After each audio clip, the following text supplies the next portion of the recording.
Hey, what is up everyone? Welcome back to another video. In this video, we're going to dive into one of the newer rooms on TryHackMe, all about Moniker link, also known as CVE-2024-21413. This is a room created by my good friend Simnatic, and just want to let you know, hot off the press, Simnatic will be one of my upcoming interviews after I interview John Hammond. Me and Simnatic are going to sit down, I think, towards the end of March, and I don't have all the details secured yet, but my plan is to do some cool TryHackMe giveaway, whether it's some premium subscriptions, maybe like an AWS training subscription. I have no idea. I'm going to work with THM, see what I can give away, see what I can contribute to that. So just stay tuned for the interview with Simnatic. But once again, he made this room. So Simnatic, if you ever watch this, kudos to you. You're doing awesome stuff. Looking forward to our interview. But without any further ado, let me go ahead and share my screen. As usual, y'all, I have not looked or worked through this room ahead of time. This is my first reaction to it. The only thing I've done is gone to the room and launched the machine and waited for it to launch as I was chatting before I started recording. So let's get it open in a new window, just because I like the full screen over the little split view. Okay, we got that pulled up, and we'll see. Hopefully it's not too slow. Sometimes the VMs, the Windows VMs, can be a little bit slow, but we will give it a shot. So let's go ahead and dive into it. If you're new to the way I do TryHackMe rooms, I read it in its entirety, because I think when we skim stuff, we miss important details and we get stuck. So if you don't like reading, well, I will be your audiobook for you, and we will work through this room together. I don't know if this room is free. I always like to check that. Let me see if this is a free room or you need to be a premium subscriber. Okay, this is a free room. So actually, I'm going to drop a link to this in all three platforms that we're live on right now: YouTube, Twitch, and LinkedIn. So you are welcome. If you haven't done this room, go ahead. I dropped it in the chat. You can join me in the room and we will work through it. Looking over the chat, make sure I'm not missing anything.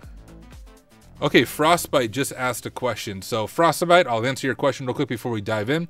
So Frostbite over on YouTube said, I am 30, working in the golf industry, want to get into hacking / pen testing, willing to spend all my free time to reach this goal. How would you go about this in the most effective and efficient manner?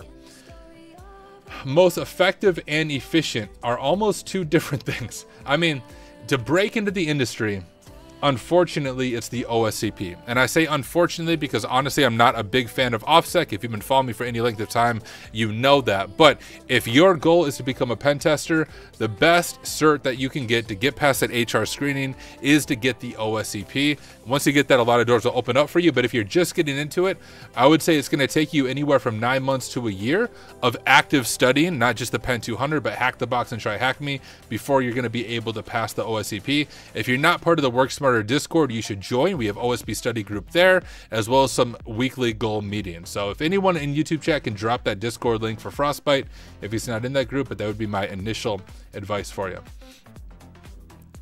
Nox Lumen said, yo, thanks for the inspiration. The YouTube channel took off after I switched over to hacking content. I like those you do. Oh, sweet. Nox, I need to sub to your channel and watch some of your videos. I don't know if YouTube will let you post a link, but if it doesn't, you should DM me on Discord. Would love to check out your YouTube channel. Marshmack said, what about cloud security? Do you need OSCP for cloud security? So I have a limited vantage point on that. Do you mean cloud pen testing? Because when you say cloud security, that could be a lot of things. If you mean cloud pen testing, generally speaking, to do cloud pen testing good, you still need to have really solid fundamentals. And once again, that OSCP will get you through that HR screening. But I would honestly recommend the PMPT through TCM Security, or the, let's see, CPTS, I think they have the right, Certified Penetration Testing Specialist through Hack the Box. My good friend Overgrown Carrot just passed that exam. If you just go to Google or YouTube and type Overgrown Carrot, he has a unique name. You'll be able to find his YouTube channel. He did a whole video review of the CPTS, but from what I can see from my own training I've done for it and from people's reviews, the CPTS is by far the most difficult exam. Marshmack said yes, question mark. Once again, it depends what you're asking. For pen testing, yes, OSCP is still going to be your key to get into cloud pen testing, because usually you'll do cloud pen testing, but you'll also do web apps and APIs alongside of it. All right, I'm going to take a short break from the questions, but I promise I'll come back. Let's dive into this room. On February 13th, 2024, Microsoft announced a Microsoft Outlook RCE and credential leak vulnerability with the assigned CVE of that Moniker link. Oh my goodness, Happy Lie. of checkpoint research is credited with discovering the vulnerability. The vulnerability bypasses Outlook security mechanisms when handing a specific type of hyperlink known as a monitor link or Moniker link. An attacker can abuse this by sending an email that can, oh, I remember when this blew up. Yeah, that's right. When that contains a malicious Moniker link to a victim. Oh no, I'm thinking of something else. This is recent. Sorry, I'm getting distracted. Resulting in Outlook sending the user's NTLM credentials to the attacker once the hyperlink is clicked. So you know what this reminds me of? It reminds me of like .link, I can't even think of what it's called, but with malicious link files. I've actually done this on a pen test. So when you're doing an internal pen test, if you have write access to an SMB share, you can upload .link files that point back to your IP, and then you can use something like Responder, and you can capture NTLM hashes. So right away, that's kind of what this attack makes me think of. Hey, Jeffrey Allen, we're doing the new CVE room on Try Hack Me. This one right here. Details related to the scoring of the vulnerability have been provided in the table below. We have our MS article. Impact remote code execution credential leak. Yeah, that's a big deal. Severity critical, I would agree. Attack complexity low because it's just sending an email and the scoring is 9.8. The vulnerability is known to affect the following Office releases. All right. So what are our learning objectives? Number 1, how the vulnerability works. Number 2, understand Outlook's protected view. Number 3, understand the vulnerability to leak credentials from an Outlook client. And number 4, detection and mitigation measures. And I do see your guys's, oh, the Discord isn't linked yet. All right, I'll drop the Discord in a little bit. I see your guys's questions. I'll jump back to the questions in just a moment. But here we go. I started the VM, and I'm not using the attack box. I'm using my own VM, but I have the Windows VM right here. Oh, we can RDP? Oh, sweet. Actually, we're going to RDP. That works better. So let's go ahead and get RDP pulled up. We'll just call this Remina, and we'll type, oh, I don't have it installed? All right, let's install Remina. Remember, this is a pretty brand new Kali instance because my last one broke. Are you serious? I'm not going to take the time on stream to update my Kali. You stupid Kali Linux. Let's do sudo apt install.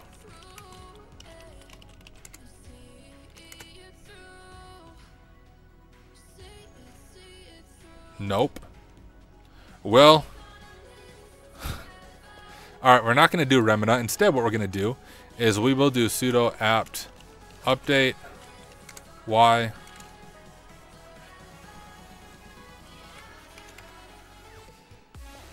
We'll let this do its thing, and we will just use the split view for now. And when my Kali is done updating, we'll go ahead and use RDP. I got too excited there. Let's see if I can view it in full screen at least, though. Shouldn't take too long because it's a relatively new version of Kali. All right, let's keep going though. Blah, blah, we did that. Deploy the attack box. We did that. The machine will take about 5 minutes to launch. I did it in the beginning of the 5-minute countdown, so we should be good there. What severity rating was the CVE assigned? That, my friend, was critical. All right, Moniker link. How are we doing? Oh, sweet.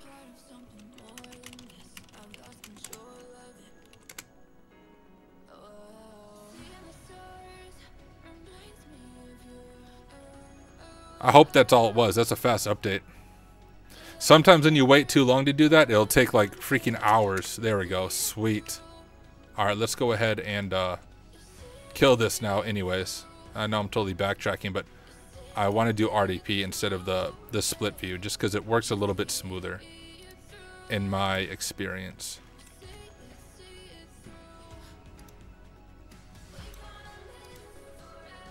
All right, so let's try hack me. And we'll go ahead and grab the password there.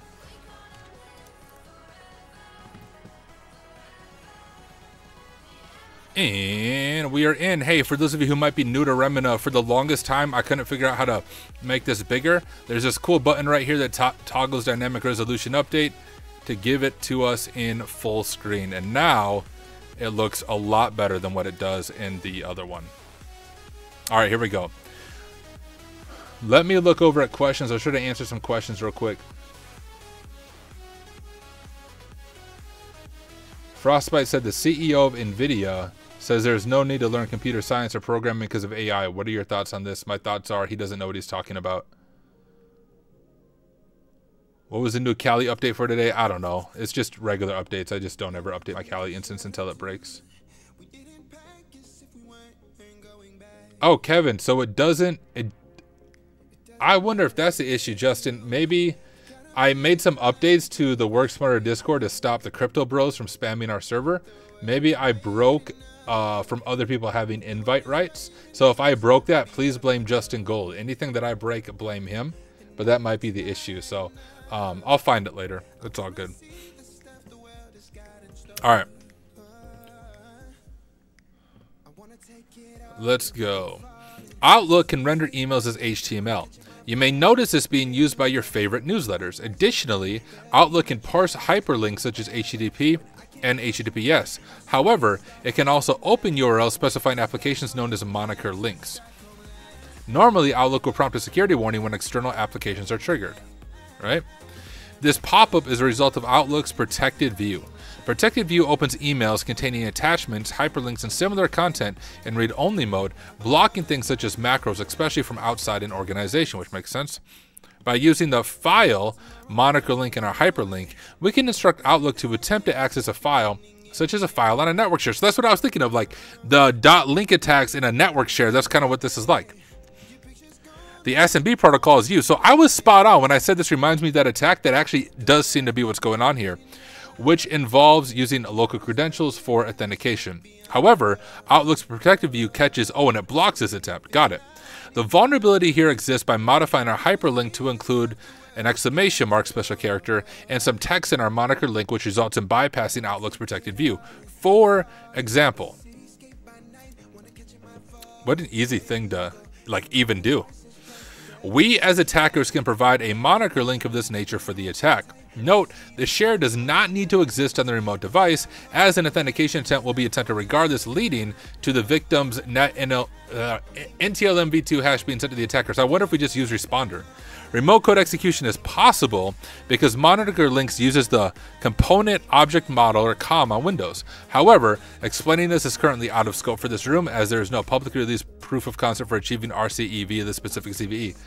Well, Simnatic, you got your work cut out for you. I want to see the POC for the RCE by the time we do our interview. So you start doing that research and let me know how it goes for you. All right, what moniker link type do we use in the hyperlink? We use file.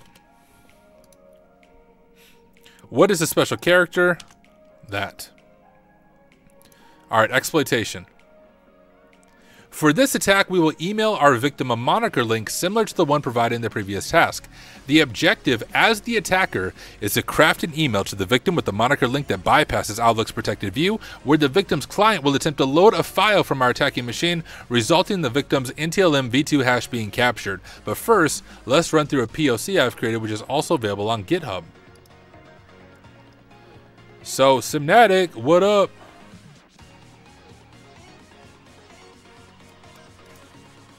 This is private training ground, blah, blah.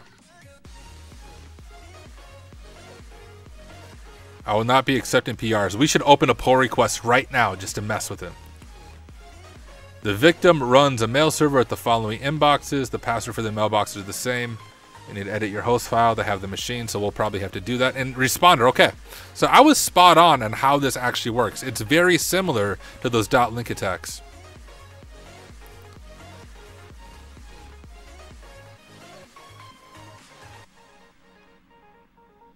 Google the instructions, yeah. Oh, sweet. We can have a Yara rule. Sweet. I wonder if we can do some blue teaming. 10 for education. No, I'm pretty sure Simnatic's using this to deploy ransomware, but he can say whatever he wants to say. I'm just playing. All right. So let's see if we can understand this POC. So it's, of course, a Python script. And the first couple things we're doing here are importing libraries. So we're importing the SMTP library, I suppose, so we can interact with SMTP, which is Simple Mail Transfer Protocol.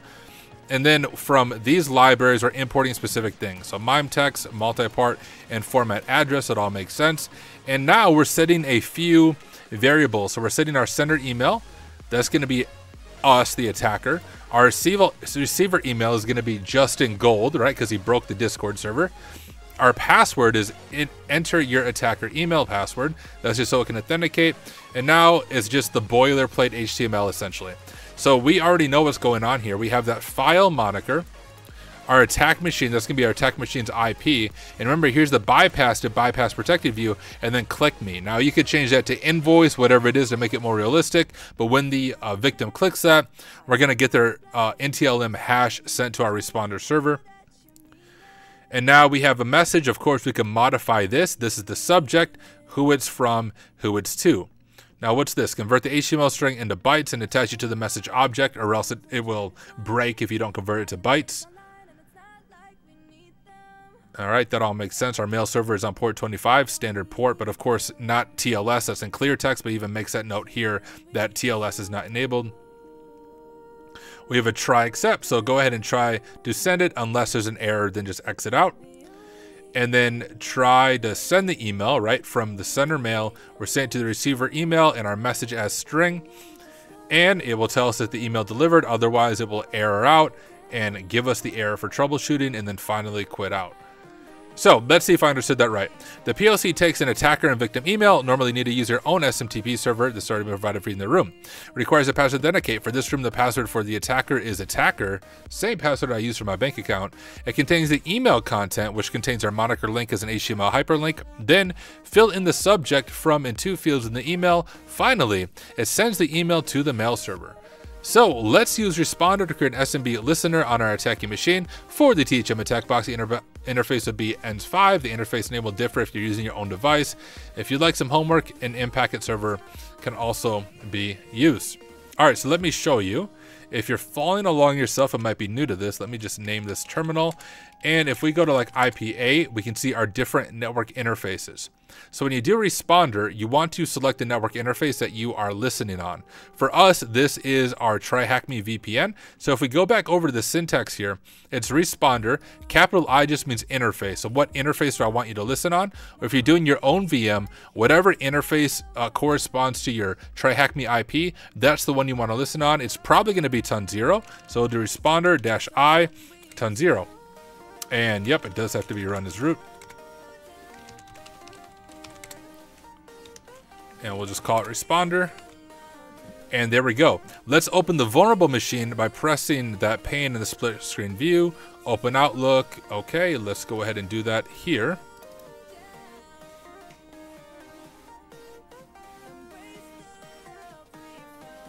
Manage your emails. Okay, I'll take some time to look at chat, answer some questions. Over on YouTube, is TCM a good place to start for beginners? Just started learning A+, Network Plus fundamentals. Thanks for showing us how to hack and spending your time to answer noobs' questions. Bro, I'm a noob myself, so take all my advice with a grain of salt. But I appreciate the kind words. Yeah, dude, TCM is excellent. So my story with TCM is I also wanted to get into pen testing or ethical hacking, but I just felt lost. Like, I got stuck on everything. Like I could not figure out. I would watch people like IPSec and I'm like, how the frick do they know how to do this? Like, where do you learn this from? And I was doing random things and nothing clicked.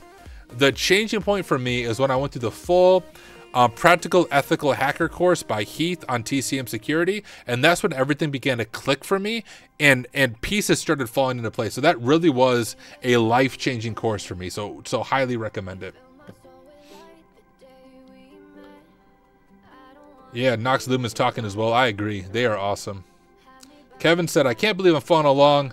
For us, I have no prior knowledge of any of this stuff. What helped me was literally watching videos and Googling everything I didn't know, take notes. That's smart. It's also very helpful to understand Kali Linux and commands and flags works. It's way easier to understand.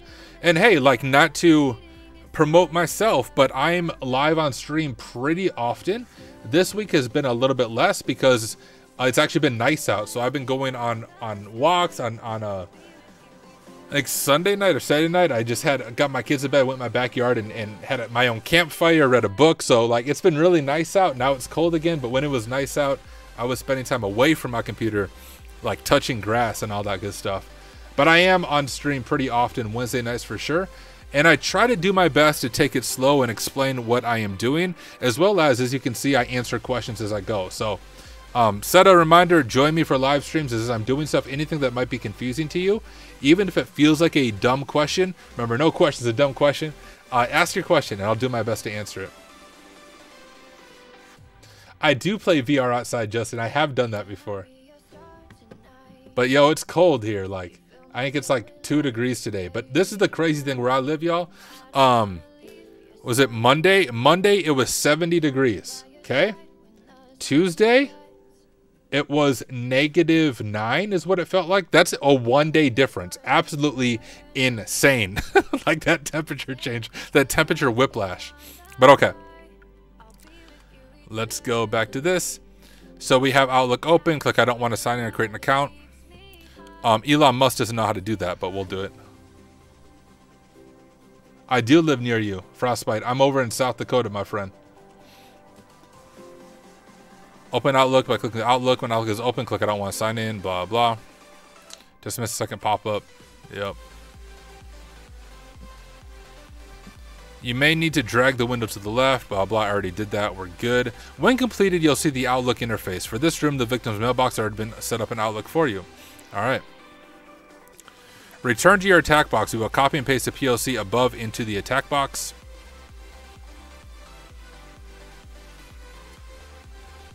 So what we're going to do now is just copy this, open up our terminal. We're going to open a new tab. And when you guys see me do that shortcut, all I'm doing is Control-Shift-T on your keyboard. You can also do like File, New Tab, but I don't like doing that. So it's Control-Shift-T. And if you ever see me rename my tabs, because I like to keep them organized, it's Alt-Shift-S. Alt-Shift-S, and then we can rename our tabs. Otherwise, you can also right-click and rename session. Alt-Shift-S. That's how I'm doing. When you see me doing that, those are the hotkeys that I'm using. But did I actually copy that? Copy. And now, if you're new to Linux, Nano is sort of like a text editor. So if you think about notepad.exe on Windows, Nano is almost like the Linux equivalent. So we're going to do Nano, and we'll call it exploit.py. You can name it anything you want. And now in Nano, it looks a little bit confusing, but we're going to paste it in. Now it's not Control-V, but it's Control-Shift-V on your keyboard. And we paste it in. And here is our POC. And now this is a little bit confusing. You see these caret keys and then an X. That just means hit the Control key as you do it. So if we want to exit, we're going to hold Control on our keyboard and hit the X button and then save modified save modified buffer. We're going to click Y and then enter. And now we can cat it out and you can see it saved it successfully. We'll have to update some stuff. Over on Twitch, Word Hacker Live said, what program to use for RDP? I use Remina for RDP. And we'll have to update some stuff. The other thing I like to use is Mousepad. Mousepad's a little more user-friendly. Oh, I shouldn't have done this here. Here, let me go ahead and move exploit.py to try hack me. Do I have try hack me? Oh yeah, move exploit.py. There we go. That's fine there. All right, Mousepad is also another thing you can use for editing text. So if you do mousepad.exploit.py, might be a little bit easier to use Mousepad because you can easily click around. A little bit easier than Nano. So either one works fine. Some people use like Vim because they're more of legit hackers than I am. Yeah, Jeffrey said Vim gang. I still can't exit Vim, so we ain't gonna open it. It'll be the whole stream me asking ChatGPT, how do I get out of Vim? Okay, so we don't have to replace this because that is our email and this is the email of our victim. So we don't need to replace this. We will have to enter our email password. We do have to update this to our IP. So we'll do 10.13.46.224. If you're following along, your IP will be different than mine. I think that's the only thing we have to update. So I'm gonna do Control S to save it. And we'll go back to the room and see if I am missing anything. All right, we'll need some initial setup. Modify the monitor link to reflect our IP address, which I did. Replace the mail server. Oh yeah, I didn't do that. So let's go ahead and replace the mail server with the red IP. Good call, Simnatic. Thank you for telling me that. Where was that at? Right here is the mail server we need to replace. There we go. When done, we can run the exploit. When prompted for the attacker's email address, enter attacker. So to do that, we'll do python 3 exploit.py, just type it in, and attacker is our password. And fingers crossed that it goes through. It says email delivered. Now we have responder listening. Let's open up our email. There it is. And click me, right? Let's see if it stops us. We'll go ahead and click. Nothing's popping up, nothing's stopping me. Boom. We captured their hash right there. Now we can crack it. And I'm guessing that's what we're going to do next. We can honestly stop that. We have the hash. I'm going to go and copy that.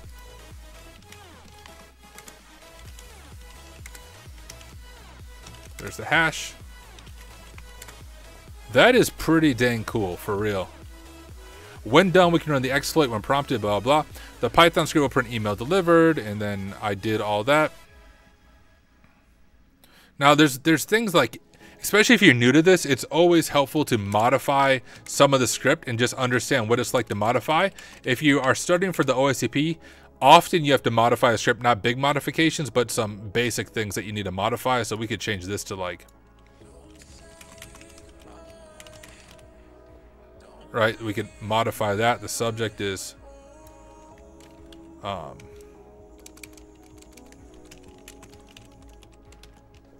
right, and now if we send it through again,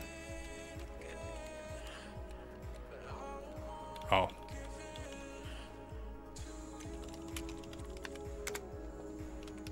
I'm not even gonna open responder again. We'll just see if the email goes through properly. Yeah, so Tyler's elite for real. And please subscribe. So you can modify some of that stuff if you'd like to make it look a little more legit. But let's go back to this.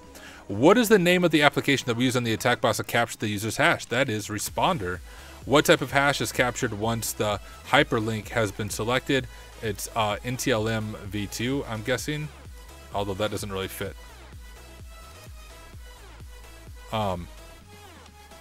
Maybe that's what it is.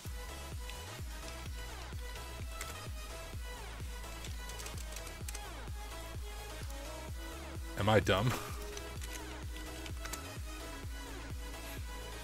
Isn't that what it is? Am I typing it wrong?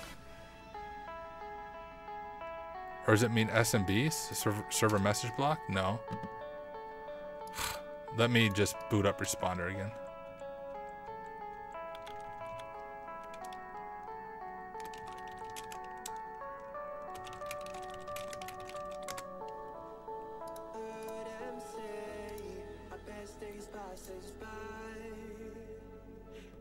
Oh, it's skipping it. What did I miss in that, y'all? Isn't that what it is?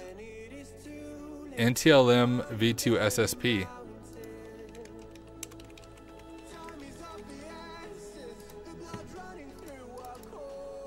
Bruh.